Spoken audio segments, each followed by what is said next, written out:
I kind of had just discovered a back massager.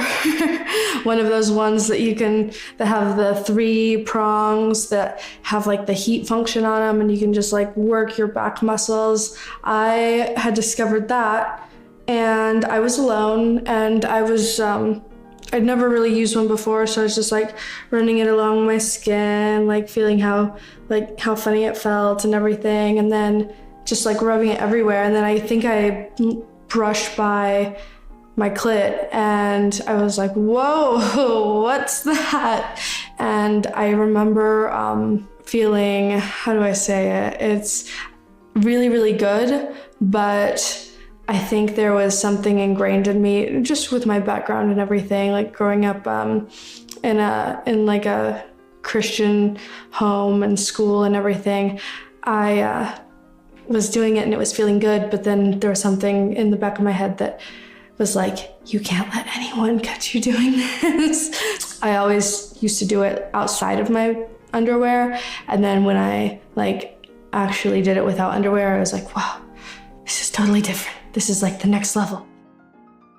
Even when I'm not doing it for the cameras, it's pretty often. I feel like I've made it part of a routine for my self-care.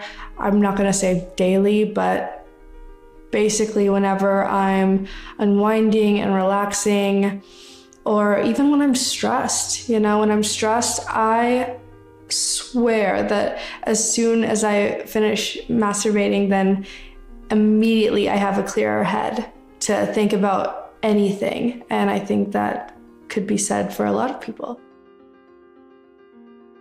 I don't think I've ever really had a name for it, I guess.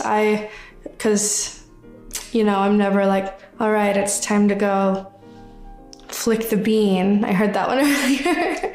I guess if I had to refer it, I would just say playing with myself. I've always loved the term idle hands are the devil's playthings. I think that's really hot, especially that it was meant to be like no, don't do it. I don't think I could trace it back to a date per se, but I think that there wasn't too long after I had started touching myself in general. When I first did it, as I said, I just rubbed it by that area. And then after that, it was leaving it there with my underwear on, and then after that, underwear off. So I think if you just keep pushing it and then seeing how long you could leave it on for that feeling to keep lasting, then you're gonna come. I love my vibrator.